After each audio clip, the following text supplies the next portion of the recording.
है वो टेस्ट बने हुए होते हैं, जैसे कि आपके पास ह्यूमन फिगर ड्राइंग टेस्ट है, रोशाक है, टीएटी है। ये वो टेस्ट है कि जिससे साइकोलॉजी पढ़ी हो ना पढ़ी हो, नाम जो है वो उसे याद होते हैं, या आप अक्सर मूवीज वगैरह में भी सुनते हैं। ठीक है, तो ये टेस्ट होते हैं जिससे जो है वो टेस्ट के थ्रू इंटरप्रेट करके मीनिंगफुल इंफॉर्मेशन में कन्वर्ट करके आपका जो है वो एनालिसिस किया जाता है और फिर रिजल्ट्स जो है वो जनरेट किए जाते हैं। ठीक है, अच्छा, अब मेंटल प्रोसेस की बात होगी, अब इमोशंस की बात होगी। अब इमोशंस हमें क्या बताते हैं? इमोशंस में हमारे पास जो आपकी नॉलेज है इमोशंस के बारे में, या इमोशंस क्या होते हैं, साइकोलॉजी भी इमोशंस को उसी तरीके से डिफाइन करती है जिसमें आपका एंगर हो गया, आपका एग्रेसिव नेचर हो गया, आपका फ्रेंडली नेचर हो गया, आपका लवेबल नेचर हो गया, आपका जो है वो हंसना, हैप्पीनेस की फीलिंग, रोना, गम की फीलिंग, सैडनेस, ये सारी चीजें जो है वो इंसान के इमोशंस में ही लाए करती हैं। ठीक है, और एक नॉर्मल इंसान के इमोशंस जो हैं वो चेंज होते हैं। कभी आपका दिल करता है कि आप जो है वो लोगों से बात करें, कभी दिल करता है कि बात ना करें। ठीक है, बहुत सारी बातें आपको खुश करती हैं, बहुत सारी बातें आपको गमज़दा करती हैं। ठीक है, फर्क सिर्फ ये होता है कि कुछ लोग जो हैं कुछ बातों में बहुत ज्यादा खुश होंगे, कुछ लोग बहुत बातों में बहुत ज्यादा खुश नहीं होंगे। जैसे छोटा सा बच्चा जो है, आप उससे बात करें तो वो छोटी छोटी बातों पे खिलखिला के हंसेगा। ठीक है, उसे आप टॉफी दें या उसे जो है वो प्यार करें या उससे जो है वो हल्का फुल्का मजाक करें तो वो खिलखिला के हंसता है। अगर आप अपनी एग्जाम्पल लें तो आप उन चीजों में उस तरीके से रिएक्ट नहीं करते।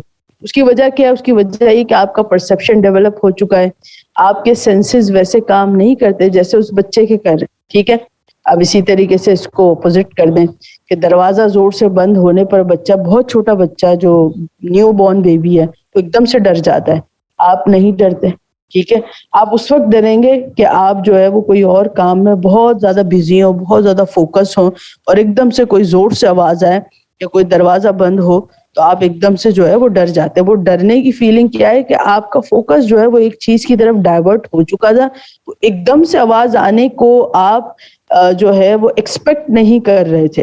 जब आप एक्सपेक्ट नहीं कर रहे थे तो आप एकदम से डर जाएंगे। लेकिन छोटा बच्चा अगर कोई तेज आवाज में भी बात कर रहा है तो वो उससे भी डर जाएगा। वो हल्की सी आवाज आएगी तो उससे भी डर जाएगा। क्यों? क्योंकि उसका अभी परसेप्शन डेवलप नहीं हुआ। तो उसके इमोशंस और आपके इमोशंस में बड़ा डिफरेंस है। ठीक है, फिर उसके साथ साथ बॉडीली चेंजेस भी उसकी और आपकी बॉडीली या फिजिकल चेंजेस भी उसके उतने नहीं हुए जितने आपके हुए।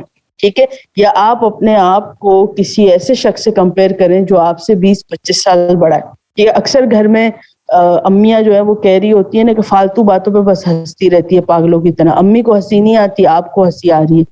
ठीक है, तो ये क्यों? क्योंकि एज गैप आ गया, परसेप्शन डेवलप हो गया, परसेप्शन बहुत ज्यादा डेवलप हो चुका है। या अम्मी जो है वो जिस बात पे गुस्सा करेंगी आपको उस बात पे गुस्सा नहीं आएगा, आपके लिए वो मामूली सी बात होगी। ठीक है, तो ये चीजें क्या है, इमोशंस जो हैं वो वक्त के साथ वेरी करते हैं। अब प्रॉब्लम कहाँ आता है? प्रॉब्लम ये आता है कि कोई ऐसी बात है जिस पे वाकई में आपको रोना चाहिए लेकिन आप हंस रहे हैं। ठीक है, जो एक, जैसे लेट सपोज आपके हाथ पे कट लग गया, बहुत ही गहरा जख्म है, लेकिन आपको रोना नहीं आ रहा।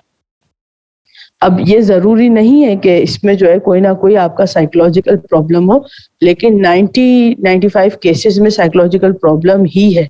अगर आपको जख्म लगा है और आपको रोना नहीं आ रहा बल्कि आपको हंसी आ रही है तो कहीं ना कहीं कोई साइकोलॉजिकल प्रॉब्लम है। ठीक है, और वो साइकोलॉजिकल प्रॉब्लम क्या हो सकता है कि या तो कोई फिजिकल प्रॉब्लम हो आपके साथ, आपका ब्रेन जो है वो बॉडी तक मैसेज लाना ले जाना ठीक से नहीं कर पा रहा। अगर ये भी सही है, अगर आपके पास कोई फिजिकल सिम्टम्स भी नहीं है तो फिर इसका मतलब ये है कि कहीं ना कहीं आपके पास कोई मेंटल प्रॉब्लम, कोई मेंटल ट्रॉमा है, जिसकी वजह से, यानी कि आप किसी इतने बड़े ट्रॉमा से गुजर चुके हैं कि आपको आपकी फिजिकल इंजरी भी हर्ट नहीं हो रही। ठीक है, ये एक एग्जाम्पल है, हर केस में ऐसा नहीं होगा, लोगों के साथ डिफरेंट डिफरेंट प्रॉब्लम्स हो सकते हैं। बात समझ में आ गई? यहाँ तक बात क्लियर है? अच्छा, उसके बाद है आपके पास आपके फिजियोलॉजिकल रिएक्शंस। ठीक है, फिजियोलॉजिकल रिएक्शंस क्या हैं कि जैसे लेट सपोज आपको डिप्रेशन है या स्ट्रेस है। चलें स्ट्रेस की बात करते हैं। एग्जाम का स्ट्रेस है, पूरी रात नींद नहीं आई। अब पूरी रात नींद क्यों नहीं आई? क्योंकि वो जो सोच थी, अब बेसिकली स्ट्रेस है क्या कि कोई चीज ऐसी जो आपको इतना तंग करे कि जिसकी वजह से आप अपने रिलैक्स मोड में ना जा सके। या अक्सर ये होता है कि एग्जाम्स के शुरू में या एग्जाम्स के दौरान आपको जो है वो नींद नहीं आती। क्यों? क्योंकि दिमाग जो है वो सोचने का अमल रोकता ही नहीं है। आप रात में भी लेटे लेटे कोई सवाल को रिवाइज कर रहे हैं या कोई डेफिनेशन को रिवाइज कर रहे हैं, तो आपने अपने जो ब्रेन है, आपने अपना सर्कैडियन यानी बॉडी का एक रिदम होता है, ये हम आगे पढ़ेंगे, जो अपने टाइम टू टाइम चल रहा होता है कि आपने खाना खाना है, सोना है, नींद लेनी है, थोड़ी देर बात करनी है किसी से। उस रिदम को डिस्टर्ब कर दिया। उस रिदम को कैसे डिस्टर्ब किया कि एक ऐसा पॉइंट, एक ऐसा इवेंट आपकी जिंदगी में आया, जैसे एग्जाम्स को हम कह लें, ऐसा इवेंट आया जिसकी वजह से आपका पूरा सर्कैडियन रिदम जो है वो डिस्टर्ब हो गया। लेकिन यही रिदम सही कब होगा? जब आखिरी पेपर होगा, जब आपका रिजल्ट आ जाएगा, तो उस रात अगर अच्छा रिजल्ट है तो सुकून की नींद आएगी। अच्छा, इसमें भी डिस्टर्बेंस आ सकती है कि जैसे खुशी में भी नींद नहीं आती। जब आप बहुत ज्यादा खुश हैं, बहुत ज्यादा एक्साइटेड हैं, पिकनिक पे जाना है, या बहुत ज्यादा खुश हैं, आपको आपकी पसंद की चीज मिल गई, पसंद का शख्स मिल गया, तो आपको जो है वो उस एक्साइटमेंट में नींद नहीं आएगी। ठीक है, तो ये दोनों चीजें वेरी करती हैं। दोनों तरह के इमोशंस जो हैं वो फिजियोलॉजिकल रिएक्शंस लेकर आते हैं। ठीक है, आप डिप्रेशन है, डिप्रेशन की वजह से आप डॉक्टर के पास गए, डॉक्टर से ये कहें कि भाई मुझे डिप्रेशन है, या आपको नहीं पता कि आपको डिप्रेशन है, बस आप ये कहें कि पता नहीं मुझे ना भूख लगती है ना मुझे नींद आती है। डॉक्टर ने आपका सर से पैर तक सारे टेस्ट करवा लिए, सारे क्लियर हैं, आपको कोई प्रॉब्लम नहीं है, लेकिन उसके बावजूद भी ना आपको जो है नींद आ रही है, ना आपको भूख लग रही है, ना आपको जो है वो किसी काम में दिल लग रहा है। ठीक है, कोई पेन नहीं है, कुछ नहीं है, लेकिन उसके बावजूद भी तो फिजियोलॉजिकल रिएक्शंस जो हैं वो आपके, अब ये भूख ना लगना, नींद ना आना, हालांकि कोई सिम्टम ऐसा नहीं है। हाँ, खुदा ना खास्ता आपके साथ कोई प्रॉब्लम है, जैसे कि कैंसर पेशेंट हैं या कोई इस तरह की बीमारी होती है, जब ऑपरेशन वगैरह होता है या ऑपरेट होता है तो इतनी ज्यादा दवाइयां आपके अंदर जाती हैं, तो ये उस वक्त के रिएक्शन, अब बॉडी में कोई चेंजेस नजर नहीं आ रही, लेकिन उसके बावजूद भी आपके फिजियोलॉजिकल रिएक्शंस आ रहे हैं, तो ये भी कहीं ना कहीं सिम्टम हो सकता है जिसे ऑब्जर्व किया जाता है। ठीक है, या इसको हम इस तरीके से भी ले सकते हैं, इसकी एग्जाम्पल को, कि बात करते करते आप नॉर्मल बात करें, बात करते करते कोई शख्स रो पड़े। ठीक है, अब रो पड़े तो उसे क्यों रोना आया, किस बात पे रोना आया, किस पॉइंट पे रोना आया, क्या वो बात करते करते उसने किसी इवेंट को डिस्कस किया था, अपने किसी जिंदगी के किसी इवेंट को डिस्कस किया था, अपनी किसी एज को डिस्कस किया था, अपने किसी दोस्त को डिस्कस किया था, ये सारी चीजें इसमें आती हैं। ठीक है, बात समझ में आ गई? एग्जाम्पल के साथ सारी चीजें समझाई हैं, और यहाँ तक कोई क्वेश्चन है तो पूछ लो, फिर हम आगे चलते हैं। या क्लास का टाइम क्या खत्म हो गया? बस खत्म होने वाला है, मेरे ख्याल है यहीं तक रखते हैं आज।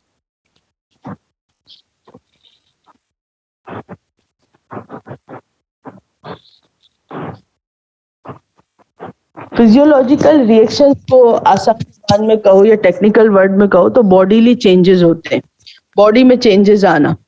ठीक है, जैसे स्ट्रेस की वजह से बहुत सारे लोगों को टेम्परेचर हो रहा है। अब टेम्परेचर क्यों हो रहा है? ना आपने कोई वैक्सीन लगाई है, ना आपको जो है वो कोई दवा की वजह से, ना आपने कोई ऐसी चीज खाई थी जिसका रिएक्शन हो गया, यानी फूड रिएक्शन जो होता है या फूड एलर्जी होती है, लेकिन स्ट्रेस की वजह से आपको जो है वो बुखार हो गया। अब उसको आइडेंटिफाई करने के भाई 4 दिन से 5 दिन से इस बंदे के साथ मसला किया, या रोज रात को बुखार हो जाता है, तो स्ट्रेस की वजह से भी हो सकता है। बीपी हाई हो जाना बहुत ज्यादा, अक्सर आप सुनते हैं ना कि मैंने टेंशन ले लिया तो मेरा बीपी हाई हो गया या मेरा बीपी लो हो गया। क्यों हो गया? क्योंकि आपका अपनी उस सोच पे कंट्रोल नहीं है। बेसिकली साइकोलॉजिकल प्रॉब्लम्स क्यों आते हैं?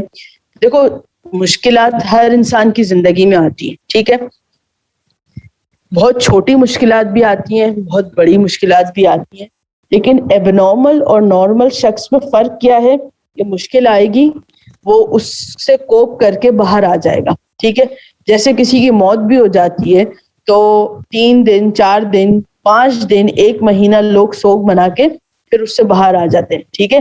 फिर आहिस्ता आहिस्ता वो चीज उनकी जिंदगी से भूलती जाती है, यानी कि वक्त के साथ साथ चीजें निकल जाती हैं और आप नॉर्मल हो जाते हैं। लेकिन अगर यही सिचुएशन आपके पास ऐसी हो कि आप नॉर्मल ही ना हो सकें, आप उसी चीज को, उसी इवेंट को सोचते रहें, ठीक है। जब आप उसी चीज को, उसी इवेंट को सोचते रहेंगे तो फिर आप जिंदगी के दूसरे काम नॉर्मल तरीके से नहीं कर सकते, जैसे मैंने ये कहा। और फिर जब नॉर्मल तरीके से नहीं होंगे, अगर आप खाना नहीं खा रहे, आप सही से, आपका स्लीपिंग पैटर्न ठीक नहीं है, तो फिर बॉडी में तो चेंजेस आएंगी। जो लोग नाइट शिफ्ट करते हैं, नाइट ड्यूटीज करते हैं, आप देखें उन्हें बहुत सारे हेल्थ इश्यूज होते हैं, जिसमें से मोस्ट इम्पॉर्टेंट हेल्थ इश्यूज जो हैं वो आपके फिजिकल चेंजेस होते हैं और बहुत सारे मेंटल प्रॉब्लम भी होते हैं, क्योंकि अल्लाह ने कुदरती तौर पे इंसान के जिस्म को इस तरीके से बनाया है कि आपने दिन में काम करना है और रात में आराम करना है, ठीक है। क्योंकि नाइट जो है वो आपके लिए रिलैक्सिंग मूड लेकर आती है। आप देखें मोबाइल में भी नाइट मोड के लिए अलग से फंक्शन है, क्योंकि जो मोबाइल बना रहा है उसके पास ये रिसर्च हुई भी है कि कहीं ना कहीं बॉडी में चेंजेस आएंगे। बात समझ में आ रही है? कि तो आसान जबान में समझो, बॉडीली रिएक्शंस जो हैं वो आपके फिजियोलॉजिकल चेंजेस या फिजियोलॉजिकल रिएक्शंस है। बात क्लियर है?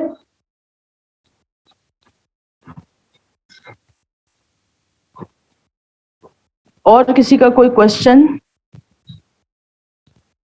मुश्किल तो नहीं था? अगर मुश्किल था तो मुझे बता देना, नेक्स्ट क्लास में ये लेक्चर जो है वो मैं रिपीट कर दूंगी, कोई इशू नहीं है। पहली दफा आप पढ़ रहे हैं तो आपको मुश्किल लगेगी, लेकिन इंटरेस्टिंग सब्जेक्ट है।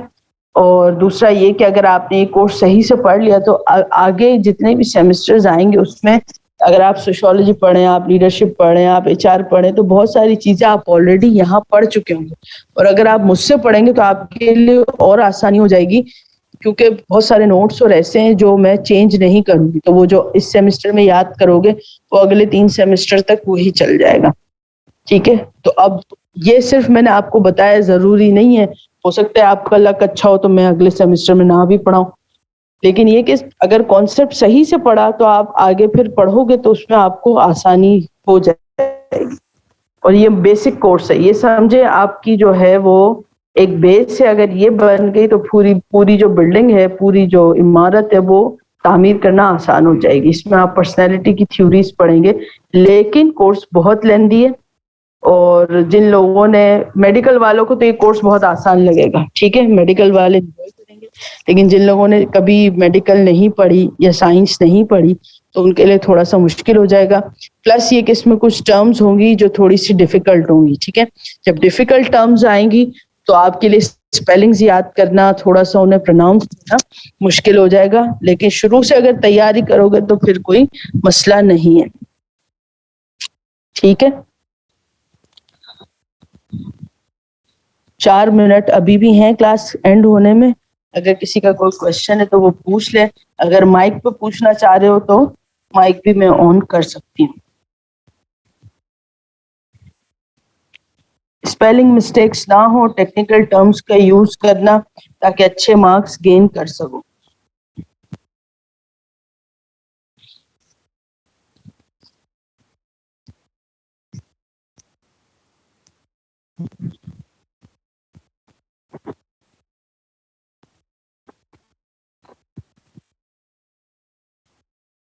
चलें जी, किसी का कोई क्वेश्चन नहीं है तो क्लास को एंड करते हैं। आई होप कि अटेंडेंस आ गई होगी मेरे पास।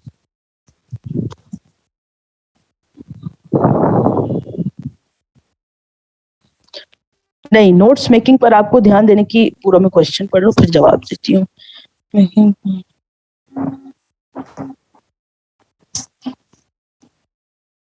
नहीं, देखें इस कोर्स को आपने, अब क्योंकि आप एक सेमेस्टर आपने कर लिया, थोड़ा सा मेरा पढ़ाने के स्टाइल को थोड़ा सा समझे। फर्स्ट सेमेस्टर में आपको नोट्स लिखवाने और देने का मकसद ये था कि आप बिल्कुल फ्रेश थे, बिल्कुल पहले सेमेस्टर में आए थे, वो जो कोचिंग सेंटर का माइंडसेट लेकर आए थे आप, तो ऐसी सिचुएशन में आपको नोट्स देना जो है वो जरूरी था, ठीक है, क्योंकि बहुत सारे बच्चों को फिर प्रॉब्लम होती है। अदरवाइज मैं नोट्स पे कभी भी बिलीव नहीं करती। आपको जो है वो अगले सेमेस्टर में, अब आप थोड़े से बड़े हो गए, आप ये महसूस करें या ना करें, मैंने अज्यूम कर लिया आप बड़े हो गए। अब जब आप बड़े हो गए तो आपको लेक्चर मिलेगा और लेक्चर के साथ एक अदद किताब जो है वो सॉफ्ट कॉपी की फॉर्म में आपको मिल जाएगी। आप चाहें तो उसकी हार्ड कॉपी भी खरीद लें, ये आपके ऊपर है, आप हार्ड कॉपी लें या ना लें। मैं आपको सॉफ्ट कॉपी सेंड कर दूंगी। अब उसी किताब से आपने पढ़ना है, उस किताब में आपको हर चीज मिल जाएगी और बहुत अच्छी मिल जाएगी, और बहुत अच्छी, मुझसे भी अच्छी इंग्लिश लिखी हुई होगी उसमें।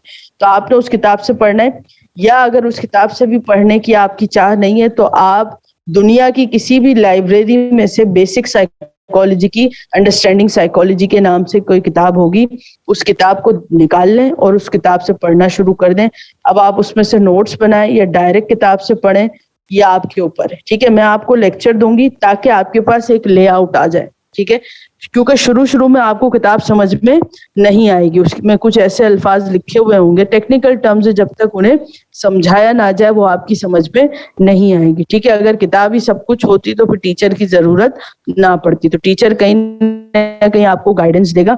इतनी मैं गाइडेंस दे दूंगी कि एक नॉर्मल बच्चा जो है वो लेक्चर को समझ ले, और जब वो लेक्चर समझ के किताब को खोले तो फिर उसे किताब समझ में आ जाए। ठीक है, तो अब नोट्स वाला सिलसिला जो है वो हमारे पास एंड हो जाएगा। अच्छा, कुछ टॉपिक्स ऐसे होंगे जिसका लेक्चर जो है वो आपके लिए काफी होगा, यानी उस पर आपको मजीद जो है वो और चीजें ऐड करने की जरूरत नहीं है, तो वो मैं जैसे जैसे पढ़ाऊंगी तो मैं आपको बता दूंगी। जैसे आज हमने साइकोलॉजी की डेफिनेशन पढ़ी, साइकोलॉजी की डेफिनेशन इतनी काफी है। ठीक है, इस अन्य अल्फाजों में जो है वो आगे पीछे चेंजेस हो सकती हैं, लेकिन कॉन्सेप्ट आपको हर किताब में साइकोलॉजी का यही मिलेगा। उसके बाद व्हाट डू साइकोलॉजिस्ट स्टडी, मैंने आपको हेडिंग्स लिखवा दी, समझा दिया। जो डिस्क्रिप्शन मैंने दिया है वो डिस्क्रिप्शन आपने खुद से लिखना है। अब चाहे तो आप मेरे लेक्चर से जो पॉइंट्स आपने बनाया उसमें से लिखें अपने अल्फाजों में, या दुनिया की किसी किताब से निकाल के लिखें, या किसी भी नेट से लिखें, ये आपके ऊपर है। ठीक है, ये काम आपने खुद से करना है। समझ के लिख लें, किताब से रट्टा लगा के लिख लें, जैसे भी करके लिख लें। पेपर में मुझे कॉन्सेप्ट चाहिए, कॉन्सेप्ट सही होगा मैं आपको मार्क्स दे दूंगी, अगर कॉन्सेप्ट मुझे सही नहीं लगा तो मार्क्स नहीं मिलेंगे। बात क्लियर है?